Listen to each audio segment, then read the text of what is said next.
pun kula baleni nggih saking awal wal maqalatu rabi'ah kula terangno ya. An-Nabi Bakrin Siddiq radhiyallahu anhu dawe az-zulumatu khamsun. Dawe Abu Bakar kegelapan itu ada 5. Iki mergo Abu Bakar wong saleh, nek kegelapan yo luwe akeh. Dadi ora pati apal nek jumlahe akeh ora pati apal. Roe muk pira? 5. Nah, zaman akhir ora terima 5 ribuan napa? Ribuan. Nomor 1 hubud dunya. Seneng dunya. Seneng dunya macam-macam, seneng pangkat, seneng apa saja yang tidak mengantarkan ke akhirat. Iku darani napa? Dunya atau apa saja yang murahan iku darani dunya. Kalau terangno ya definisi dunya. Dunya kata dana ya dunu-dunuan. Ana sing ulama nasrib sangka dania, dania terus ditakhfif hamzah dadi daniah. Daniah terus ditakhfif hamzah dadi ya daniyah. Daniyah terus ngikuti wazan fu'la jadi dunya. Jadi anggar barang sing hina iku jenenge napa? Dunya. Utawa barang sing dekat iku jenenge dunya. Mergo maknane dunya iku saiki, dana iku maknane dekat. Akhirat nanti. Serungokno wae kok kowe suwe-suwe paham. Sehingga sesuatu yang tidak murahan kayak sujud, kayak sedekah, kayak ngaji iku ora dunya. Ini kesaksian akhirat. Sehingga ngendika Ibnu Khaldun niku Allah itu ngeritik dunia ya yang perlu dikritik. Bahkan kadang akhirat pun dikritik pangeran. Swarga pun kadang dikritik pangeran. Nak wayai perlu dikritik. Karena ada konteksnya. Ada apa? Konteksnya. Misalnya begini. Saya punya kitab namanya Khilyatul Auliya atau Baqatul Asfiya. Saya sampai sekarang belajar kitab itu terus. Ini sekitar 14 jilid. Ini kitab Induan Ikhya. Saya berkali-kali ngomong di mana-mana. Imam Ghazali dalam hal mana Kibul Akhyar, sejarah orang-orang pilihan itu nginduk kitab nama Khilyatul Auliya itu 14 jilid. Dalam ilmu tasawuf beliau nginduk kitab jenis Qutil Qulub, ini karangannya Abu Thalib Al-Makki. Dalam fikih tentu beliau nginduk gurunya Imam Haromen. Dan memang kitab itu harus nginduk, kalau tidak namanya mukhtarik, bikin-bikin. Memang syaratnya ulama harus muttabi, dia hanya pengikut, tidak boleh kreasi. Kalau kreasi namanya bid'ah, bid'ah. Kalau terang, di situ ada cerita ada seorang sufi bodoh ngeritik dunia entek ngamal. Dunia wis ora ono benere, dunia iku nggon batang, pokoke dunia iku jifah batang. Sing berebut batang ya siap-siap rebutan mbek asu, pokoke ngomong wis tok ndi-ndi.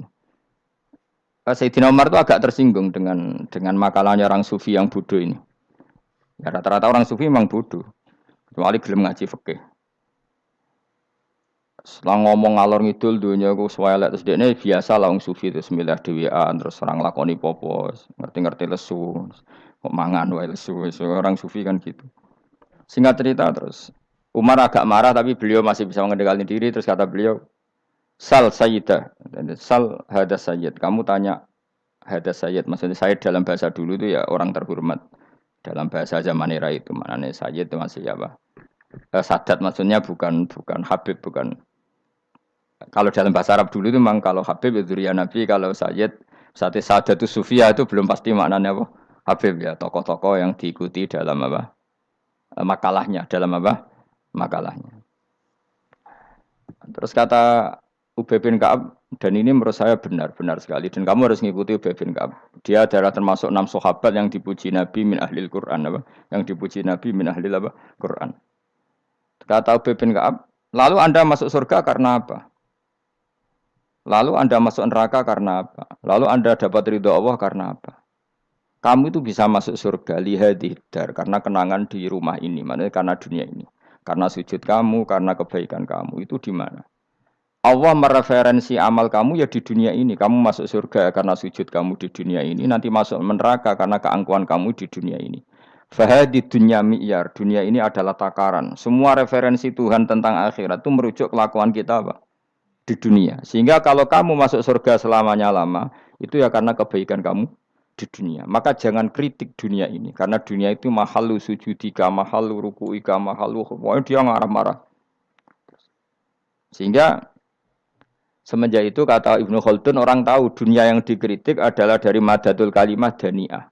Suatu yang murahan. Apa? Yang murahan.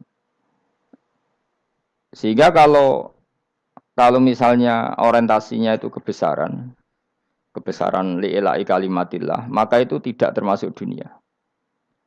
Dan yang suasananya akhirat tapi motifnya adalah kasal, kemalasan, itu yang benar-benar dunia. Makanya Imam Syafi'i sering kritik tasawuf itu sampai usisati tasawuf alal kasal. Ilmu tasawuf itu basisnya itu karena pemalas. Karena tadi, misalnya begini, ini contoh paling gampang. Zaid itu di daerah pinggiran. Di daerah pinggiran di mana Islam itu minoritas. Terus dia ingin kaya raya supaya bisa bikin masjid atau bikin komunitas Islam. Atau dia ingin jabat jadi lurah supaya nggak ada pelarangan orang sholat karena dia yang punya otoritas bikin aturan. Atau kalau mungkin skup lebih besar dia ingin jadi bupati supaya daerah situ familiar dengan Islam karena pejabatnya Muslim. Itu tidak dunia karena semua orientasinya untuk mengawal sujud, mengawal kebenaran. Tapi kalau kamu di daerah pinggiran, kemudian milih dhewean, kabeh kersane pangeran, sithik-sithik kersane pangeran, terus kamu meninggalkan aktivitas dakwah. Itu yang dunia, karena motivasi kamu adalah al-kasal, males dari mewarnai buminya Allah ini dengan sujud. Ini yang banyak orang sufi salah paham. Makanya orang sufi harus ngaji fikih. Bendekne roh, dielingno wong alim, wong fikih nak kitmanul ilmi ku haram. Apa kitmanul ilmi haram. Menyimpan ilmu itu haram. Tidak memberi kontribusi dalam proses orang sujud adalah haram. Tidak memberi pencerahan pada umatnya Nabi adalah haram. Menikmati keasikan eling pangeran dewi adalah haram. Dia harus diingatkan gitu terus. Kalau enggak, itu bahaya bagi agama ini. Makanya dulu itu enggak ada orang sufi yang enggak ngaji ulama fikih. Sekarang kebalikan, malah wong sufi darani fikih mau kulit dekne wis tok hakikat, sembrono. Oh tak tobat tenan nak ketemu aku. Itu bahaya, paham seperti itu tuh bahaya. Karena sekarang itu sufi itu jadi identitas kesalehan. Jadi yang rumah kome sufi koyo sak dhuwure ahli napa? Fikih. Itu bahaya. Karena tadi sufi itu akan ngeritik dunia sepedas-pedasnya. Kemudian ujung-ujungnya meninggalkan dunia, kemudian happy-happy asik pangeran dewean dan membiarkan umatnya Nabi ini berserakan kemana-mana, tidak terlibat sama sekali, tidak memberi kontribusi sama sekali. Cara bahasa gampangannya orang gelem amar ma'ruf, gak gelem nahi mungkar. Tapi bahasa amar ma'ruf nahi mungkar kan saiki dadi gerakan ekstrim. Makanya ora tak bahasa amar tidak peduli, tidak mulang. Mergo saiki bahasa saiki repot terus. Paham ini penting kalau terang. Jadi kalau baleni malih ya.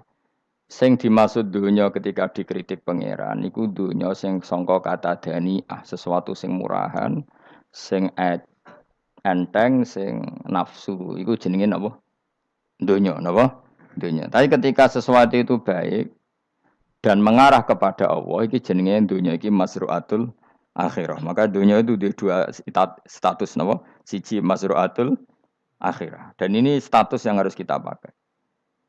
Makanya kata Imam Ghazali itu, kowe nak randi duwe, sak penat-penate urip terus merasa enggak punya kenikmatan, datang saja ke kuburan dan yakinlah semua yang sedang mati keinginannya hanya satu, ingin kembali di dunia dan memperbaiki amal-amalnya. Berarti dunia adalah segala-galanya bagi orang yang sudah mati. Ya, orang yang sudah mati itu cita-citanya satu, la'alli arji, semoga kita kembali ke dunia. Untuk apa? Untuk membenahi semua kesalahan yang pernah dilakukan zaman ning dunia. Terus kamu ingat, fa'ana fid dunya. Ya Allah, alhamdulillah sekarang masih saya di dunia. Artinya saya punya satu kesempatan yang diinginkan semua orang yang sudah mati di seluruh dunia. Lalu malah wali anu urip malah kepengen nang mati. Saking kakean kasus ini, apa? Kakean apa? Kakean kasus. Makanya di sini sirinya para rasul, para nabi itu sering donga Allahumma tawil umrona, sehingga banyak orang soleh mendoa supaya panjang apa? Umur. Itu karena pas itu yang hadir adalah dunia dengan makna masru'atul akhirah. Tapi ada juga wali dan nabi kadang-kadang donga, ya Allah, jika sebaiknya saya mati, mati saja. Itu ketika tergambar dunia yang sudah murahan, yang sudah arogan, yang sudah tidak jelas. Maka dunia ini punya dua status sekaligus. Jika prospek bagi Anda untuk masru'atul akhirah, maka nikmati senikmat-nikmatnya. Tapi jika bagi Anda ini sudah menjadi ladang maksiat apa-apa, maka jadikan dunia ini tempat tobat. Karena akhirat itu enggak ada apa-apanya dibanding dunia. Jadi akhirat itu hanya mereferensi dunia, apa? Mereferensi dunia. Ini penting kula aturno. Kadang-kadang sufi ku menyen goblok ora iso ngaji. Dia nganggep dunia sampai akhirat itu penting akhirat, tapi cara maknaninya salah. Lho kowe nganti ning akhirat mlebu swarga itu karena apa coba? Amal zaman di mana? Di dunia. Berarti penting mana dunia sama akhirat? Penting dunia karena akhirat mau efek, apa? Efek dunia ini yang pokok. Apa dunia ini yang pokok. Kalau Allah kan cara ngendikan tidak seperti itu. Allah cara ngendikan gini loh. Akhirat, maksudnya walal akhiratu khairul laka minal ula gini. Sesuatu yang berorientasi akhirat dan kemudian menjadikan kamu nyaman di akhirat itu khairul laka minal ula, itu lebih baik ketimbang dunia. Ora kok kowe nak ning dunia nak sepemelek ning akhirat apik ora ngarang ngono, nak ning dunia melek ning akhirat luwih parah. Kayak melaratem cek ngene iki kan. Tapi kan cek iso ngopi, cek iso mangan tengkleng. Sebenarnya akhirat gak iso blas. Dunyel-unyel malaikat ngawur. Gayamu bareng melarat iso ning dunya lara lah nek akhirat penak. Aku yakin ora luwih lara, tak jamin. Ngeraine kan ketara nak ngono. Keliru omongan aku ning dunya lara lah sementing nek akhirat penak itu ndak bisa. Kowe nyifati dunya nggon lara iku serapati ridho mbek pangeran. Berarti kayak tiga iso ngopi ra syukur, tiga iso mangan ra syukur, anane nyifati dunya lara. Berarti rapati ridho mbek pangeran. Malah dibles-blesno sebenarnya. Pemenang nak pengurus akhiratnya aku tak tekek. Cuma aku lho pengurus ora sebenarnya. Tapi gak ada rencana daftar jadi panitia apa?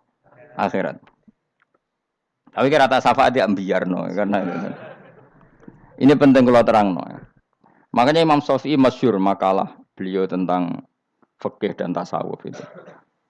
Nggih saya kutip ya, dan saya memang saya hafalkan terus makna teman. Faqihan wa sufiyan fakun laisa wahida fa inni wa haqqu wa iyyaka ansahu. Terus kata beliau mensifati orang fikih fa hadza qasin lam yadhuk qalbuhu tuqa. Wa hadza jahulun kaifadul jahli yasluhu. Itu masyhur. Di dunia ini identitas di dunia kita, dunia ulama itu hanya dua. Kalau enggak sufi ya faqih. Kamu jangan jadi salah satu. Faqih adalah orang sing qasin, itu qalbuhu qasin, hatinya itu keras, hatinya atas. Lam jadu qalbuhu tuqas, gak ditakwa blas. Wong faqih ora ditakwa blas, gak diempati blas.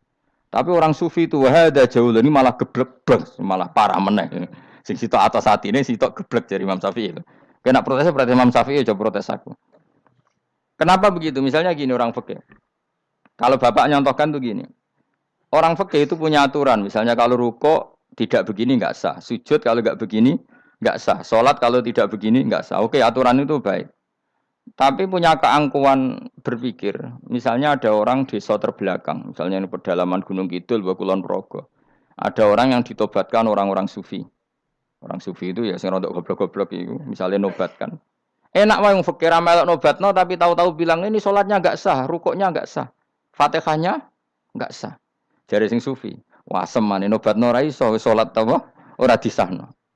Si sufi ya goblok pisan, ketika ngawal si ajudannya tadi salat, enggak dikawal. Sehingga banyak aliran di Jawa salat ala kali Jogo ya ono Fatihah mau meneng tok. Sitok sujud tok. Jadi ini sitok atas atine ora gelem bina tapi muni rasa. Sisi tok goblok, ora tahu nerusno pembinaan. Akhirnya ya mandek ning satu kesalahan dan diwaris ya bergenerasi-generasi. Makanya kata Imam Syafi'i itu sitok goblok, sitok atas sadine tadi. Kamu jangan jadi salah satu itu. Makanya kamu aman karena kamu ndak sufi ya ndak fakih. Makanya enggak masuk enggak masuk yang dikritik Imam Syafi'i. Kamu sufi ya ndak, fakih ya ndak. Makanya kalau Imam Syafi'i ngeritik itu, tapi alhamdulillah saya ndak dua-duanya. Yang ndak sufi, ndak fakih. Karena orang sufi itu kalau ditelusuri itu memang kesalahannya terlalu banyak. Kecuali dia mau ngaji fikih. Kenapa? Kecuali dia mau ngaji fikih. Kayak tadi misalnya, sampai Imam Syafi'i zaman itu duka yang menghentikan usisat tasawuf alal kasal. Ilmu tasawuf itu dibina. Itu berdasar kemalasan. Loh, saya punya teman sufi banyak. Saya ini kiai loh. Punya teman sufi banyak. Tekon nggon kula Gus donya wis rusak, sementing sakniki wis ngatah-ngatahno istighfar. Memangnya kita bisa diistighfari pangeran, disepuro pangeran ketika kamu orang alim ndak mulang? Memangnya kowe iso disepuro pangeran ketika kowe sugih ra zakat? Memangnya kowe iso disepuro pangeran wis kere ra nyapu masjid teko Jumatan, bareng rokoke diusep-usep ning pojok masjid bar mulai. Enak wae. Ana keran coplok wis dibarno. Memangnya kamu bisa jadi orang miskin seperti itu kemudian dimaafkan Allah? Ndak bisa. Kamu harus terlibat dalam proses sholat. Wis kere ya urun gawe kran, misale ra ngono ya urun masjid ya nyapu-nyapu, sing sugih urun dhuwit, sing alim urun mulang. Kok enak dunya mbok anggap rusak terus kabeh dhewean. Meneng isuk kan kedhewean neraka ra tak baturi ya mrene ngono. Ndak bisa sufi seperti itu, ndak bisa tuh kriminal. Malah Imam Syafi'i dalam satu makalah kowe esuk tasawuf, awan wis rondok mrene. Saking ekstrimnya beliau. Nah, kenapa Imam Ghazali muji orang sufi? Kitab-kitab Risalah Kusyariah muji orang sufi itu sufi-sufi yang kayak kowe. Sufi-sufi yang belajar fikih, napa? Sufi-sufi yang masih mau belajar fikih. Kok enak? Jadi sufi itu maknanya sidik-sidik. Zaman wis rusak itu tidak seperti itu. Nak rusak ya amanat pengiran kon melok dandani. Nah, ketika ra kena didandani sebetulnya enggak masalah, kan ada alternatif. Misalnya gini, ada mobil rusak enggak bisa dipakai. Memangnya mobil hanya itu. Kan ada mobil yang lain itu jenis fakih. Ini ndak, kamu punya pemimpin hanya 2 atau 3 lah biar enggak nyindir. 3 atau 4 lah. Ketika 4 ini orang ini gagal, seakan-akan Indonesia gagal. Memangnya Indonesia hanya punya orang 4 itu. Goblok sekali kita berpikir gitu. Segoblok-gobloknya apa? Memangnya Indonesia itu milik siapa? Kenapa kamu menggantungkannya sama 1-2 orang, 3-4 orang? Gampang aja cari alternatif. Terus, tapi kan harus lewat pemilu. Khusus ngenteni pemilu 5 tahun cepat. Mustafa Rohin jokno jadi calon presiden. Nak kemen dadi negara tahlil. Karena dekne piye ngomong ekonomi ya ora iso. Ngomong wisata ya haram, ngomong budaya haram. Ngomong badan usaha milik negara ya ora roh dekne. Lamun langsung dibagi-bagi. Tapi kelirunya kita selalu begitu. Ketika kecewa sama pemimpin, seakan-akan dunia ini tergantung pemimpin itu. Mana ada dunia ini dipasrahkan sama makhluk oleh Allah. Dunia ini milik Allah, enggak pernah dipasrahkan makhluk. Bahkan kiai mati pun enggak ngefek pada agama. Dulu sahabat meninggal agama jalan, wali songo orang-orang pilihan meninggal agama jalan. Karena Allah tidak ridho dunia ini, agama ini, dunia maupun agama dipasrahkan sama seseorang. Allah yang mengurus dunia ini. Apa nak konglomerat mati terus wong melarat kabeh? Enggak kan? Apa nak wong soleh mati terus wong bejat kabeh? Enggak. Allah yang mengurus agama ini, mengurus dunia ini. Saking goblokem, nak ono kecewa mbek makhluk itu. Terus ya Allah, terus seakan-akan dunia ini runtuh. Ono pegatan saake saiki ora ono sing lanang. Banyak orang pegatan terus untuk bojo luwe apik. Bojone mati sing wedok malah makmur akeh to ora. Makanya pangeran nanya manusa iku entek-entekan. Allah nate ngendikan gini masalah pegatan. Unik ngendikane pangeran. Ya rondok manekno wong pegatan. Wa iya tafarraqa yughnillahu kullam min saati. Kamu tidak usah takut dalam suami istri itu bercerai. Wa iya tafarraqa jika 2 suami istri bercerai, yughnillahu kullam min saati, bahkan satu-satunya per 1 dari kedua mempelai ini bisa dikasih lebih kaya. Banyak enggak wong pegatan terus akhirnya lebih makmur. Dan kenangannya untung pegatan Mas dhisik aku untuk bojo sing dhisik wis. Aduh, selemu goblok. Enggak sing lanang karena bosen dijudisi yang nuntung saiki ndek bojo konak bojoku sing dhisik. Banyak enggak orang pegatan kemudian kenangannya itu baik sama yang sekarang. Dengan yang lalu mau nggerutu tok. Banyak enggak? Banyak. Dulu kita punya pemimpin yang cakap, yang otoriter. Zaman itu pun di demo. Coba kita ini kan mulai dulu anggere di pemimpin di demo. Mergo cek urip pantes di demo kan es mati digo kelangenan. Kelakuan kok ngono. Mulai dhisik nganti saiki. Kiai juga gitu, zaman urip dikerwiti. Kok bareng mati kiai penggantinya dikritik ora koyok kiai dhisik. Iku ora ya coba 66 Pak Karno dikritik, orde baru diurus gitu tuh. Nabi yang ngono mangsamu presiden tok. Nabi ku kan mukjizat iku ngaji. Dadi mukjizate Nabi ku ngaji. Jare masyarakat ngono. Mukjizat ora keren blas. Mukjizat iku kudu nganggo tongkat. Dadi seru napa? Dianggap Nabi Harry Potter. Jadi Nabi ku mukjizat kok mulang. Mulang iku mengatur logika supaya mapan nikmati Allah dan Rasul. Itu mulang. Mereka agak seneng. Mat.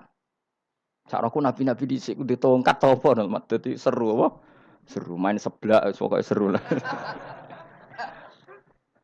Nabi sempat tertarik. Ya kepengen ditongkat tahu Nabi wah. Ketok ya sangar lah apa. Dadi Nabi ngalor ngidul gak apa? Tongkat ana sing nglawan blus terus kecemplung segara. Kan ya seru lah misalnya ana wong Yogya macam-macam tutuk terus likuwi faksi do tenggelam kan seru lah apa.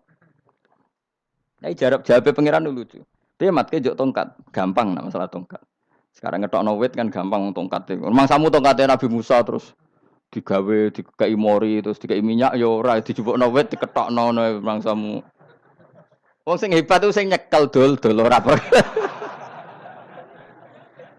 Ya jajal tokate Musa tak kena kowe. Iku ora ono pengaruhe. Wong saiki ning gone Turki digo tontonan ora piye-piye. Lah nek mbate jek aktif Pak Turki nantang Israel duel langsung. Lah wong di tongkate Nabi Musa kok digertak Israel rawani. Lah nek cen tongkat iku tenan nak oh sing sakti ku sing nyekel dul ora kok perkara tongkate. Nah cara wae dhisik sono HP Nabi Musa, HP-ne Nabi Musa ya luar biasa cara dhisik. Akhirnya Nabi Muhammad itu sempat kepengin jawab pangeran unik. Awalam yakfuru bima utiya Musa min qabl. Matke kok gak eling apa zaman Musa nggo tongkat wong terus do iman. Awalam yakfuru bima utiya Musa min qabl qalu sikhroni tadzahar wa qalu inna bikullin kafirun. Apa zaman Nabi Musa itu terus wong do iman? Ya tetep komentar dari tukang sihir. Padha wae, Mas. Nggo mukjizat ora padha wae. Wong nak trai berdua ya tetep berdua. Zaman Pak Karno sing tukang ngeluh ya ngeluh, zaman Pak Harto tukang ngeluh ya ngeluh, zaman Mega sing tukang ngeluh sampai saiki sing tukang ngeluh ya wis kegiatan. Kiai yang ngono. Kadang ada kiai saiki misalnya Surabaya zaman Mbak Arwani, Mbak Zubair. Memangnya zaman Mbak Arwani wong Kudus ngaji kabeh. Mangsaku ya kelakuane wis ngono-ngono wae. Misale kula ya, kadang ya wong komentar. Gus Bae ora koyo zaman Bandur Salim. Lah aku wis dididik bapak, zaman Bandur Salim apa wong ya ngono. Engko bapak zaman Bandur Sam apa ngono sampai zaman Basunan Bunang misal. Ayo jajal.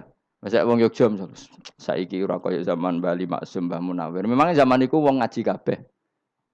Ya ndak juga kan, sak rohku kiai nak ngaji sing ngaji wong ngono-ngono iku pancet wong iku. Itu pengalaman. Mulane ketika Nabi Muhammad kemudian dimujizat kak Nabi Musa jabe pangeran wi awalam yakfuru bima utiya Musa min qabl. Apa zaman Musa terus do iman mat. Padha wae nggo masuk go tongkat ngalor ngidul ya. Biasa wae mat. Gak usah mujizat-mujizatan mulang wis enggak ada. Lho kula lho mau tawani pangeran mukjizat kok sangkare Musa. Kula mboten purun. Ya perkarane kok malah lucu. Nabi kalor ngidul go tongkat. Nabi Musa itu tongkate biasa kan, sing kondang ku wonge. Lah saiki ejek ning Turki. Nek kata tenan jek top Israel tuntas ya. Suwabet terus likuifaksi, tutup suwabet meneh dadi negara bebas wong Israel. Terus Rajab Tayyip manggon kono. Iku aneh-aneh wae.